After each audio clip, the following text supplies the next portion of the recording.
مجھے سوال آپ سے یہ کرنا ہے کہ آپ جیسے جانتے ہیں سب کہ ہمارے جو معاشرے میں جو فتنہ ہے، ہمارے جو بچے ہیں، شاید جس وقت ہم نے ان کو اسکولوں میں ڈالا یا جو سوشل میڈیا کا پریشر ہے ایوری تھنگ، تو آپ آج کل کی یوتھ کے لیے کیا ایڈوائس دے سکتے ہیں ہم پیرنٹس کو؟ دیکھیں ہماری جنت کیا جنت ہوگی جہاں ہمارے بچے ہوں.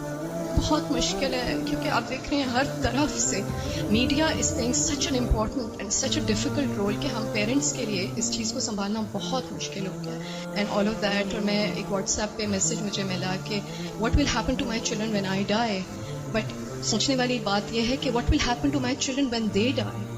سو اگر آپ کوئی ایڈوائس دے سکتی ہیں اس سلسلے میں تو بہت موضوع رہے.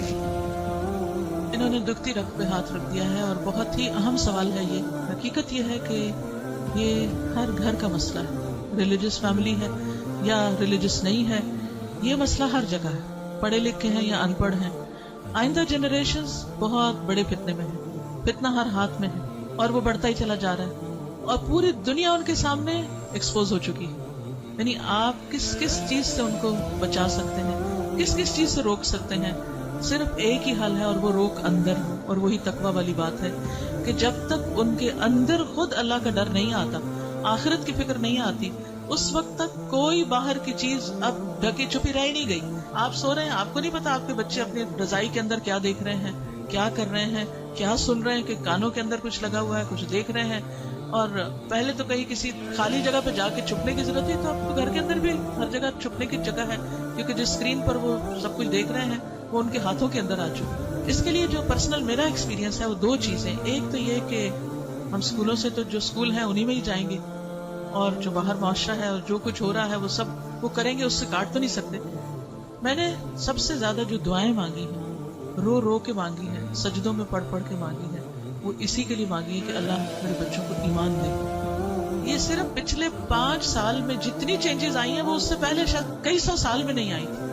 اور پھر دوسرا کیا کیا، یعنی اللہ تعالیٰ سے خود ہی مانگا. دوسرا یہ کہ ہر تھوڑے عرصے کے بعد عمرہ، اللہ کے گھر چلو، کیونکہ اللہ کے گھر کا جو جلال ہے، اور اللہ تعالیٰ اگر انسان کو کہیں سب سے زیادہ محسوس ہو سکتا ہے تو وہ بہت جگہ ہے. یعنی ہمارے ملک میں، ہمارے گھروں میں، ہمارے ماحول میں وہ فیلنگ نہیں آتی جو وہاں جا کر آتی. تو الحمدللہ ان عمروں نے، اللہ کے گھر کی زیارت نے دل کے اندر تھوڑی سی جگہ بنائی اللہ کو پہچاننے کی. کیونکہ جب تک اللہ کو بچے پہچانتے نہیں، اس کی عظمت کو محسوس نہیں کرتے، وہ اللہ سے ڈر نہیں سکتے، تو وہ تقویٰ نہیں آتا دل میں. تو اس سے یہ ہے کہ وہ ایسی جگہ ہے جہاں اللہ ماشاءاللہ سب کو جا کر یقین ضرور آتا کہ کوئی ہے ایک جس نے یہ سب کچھ بنایا. پھر اس کے بعد یہ ہے کہ قرآن کا علم. میں نے سب سے زیادہ تکلیف دہ مرحلہ گزارا کہ جب میں نے اپنے بیٹے کو قرآن پڑھایا، تو پھر میں نے یہ ٹھان لی کہ کچھ بھی ہو مجھے اس کو پڑھانا ہے. وہ ایج ایسی تھی کہ جس میں کچھ نہ کچھ وہ سننے کے قابل تھا، ورنہ وہ ایج بھی گزر جاتی ہے تو پھر بچے وہ اتنا بھی نہیں سنتے. اور میں نے اپنی ساری مصروفیات کو سیکنڈری کر کے، حالانکہ میں انتہا درجے کی مصروف، گھر کی بھی ذمہ داریاں، باہر کی بھی، لیکن میں نے اس کو اپنی پرائرٹی نمبر 1 سمجھا کہ یہی بات جنہوں نے کی ہے کہ جب وہ مر جائیں گے تو پھر ان کا کیا بنے گا. یعنی ہمارے مرنے کے بعد تو جو ہوگا سو ہوگا، ان کے مرنے کے بعد ان کی قبروں کا کیا حال ہوگا اور ان کی آخرت کا کیا ہوگا. تو اللہ سبحانہ وتعالیٰ نے قرآن مجید میں فرمایا قوا انفسکم واہلیکم نارا، اپنے آپ کو اور اپنے گھر والوں کو آگ سے بچاؤ.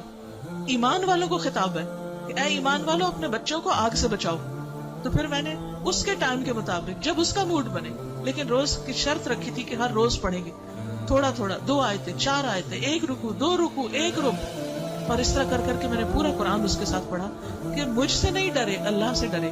میری خاطر نماز نہیں پڑھے، اللہ کی خاطر پڑھے. میری وجہ سے کچھ مت چھپائے جو دیکھ رہا ہے، اللہ سے ڈر کے چھپائے. تو یہ کسی حد تک فائدہ مند ہوا. یہی ماؤں سے کہوں گی کہ ساری مصروفیات اپنی جگہ ہیں، لیکن بچے آپ کی پرائرٹی نمبر 1 ہونے چاہیے. ان کے لیے کھپ جائیں دعائیں مانگ مانگ کے بھی، اور اس کے ساتھ ساتھ ایک دفعہ کم از کم قرآن سے ضرور گزر جائیں. کیونکہ جب وہ قرآن سے گزر جائیں گے پھر ایٹ لیسٹ آپ کی رسپانسبلٹی نہیں رہے گی. اللہ ان کی سب خیر کرے، لیکن اگر خدا نہ خواستہ ان کے اندر کوئی بگاڑ آتا تو آپ کی پکڑ نہیں ہوگی. لیکن اگر آپ نے کوشش نہیں کی، محنت نہیں کی، تو آپ کی بھی ساتھ پکڑ ہے. صرف آپ کی نمازیں پھر کام نہیں آئیں گی. تو اس لیے ہم میں سے ہر ماں کو سنجیدہ ہونے کی ضرورت ہے. چاہے رونا پڑے، منتیں کرنی پڑے، بھوک کاٹنی پڑے, کچھ کرنا پڑے, لیکن پکڑ کے بیٹھے, خود بیٹھے. یہ مولویوں پہ نہ چھوڑیں کہ کوئی اور آ کے لیکچر دے گا تو وہ سن لیں گے, اس کو بتا دیں گے, ابا کو بتا دیا, چچا کو بتا دیا, اس کو ماموں کو بتا دیا.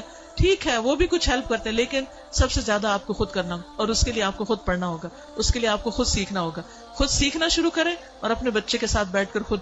پھر یہ کہ بعض اوقات بچے ہم سے سننا نہیں چاہتے, آپ ان سے کہ آپ ہمیں پڑھ کے سنائیں.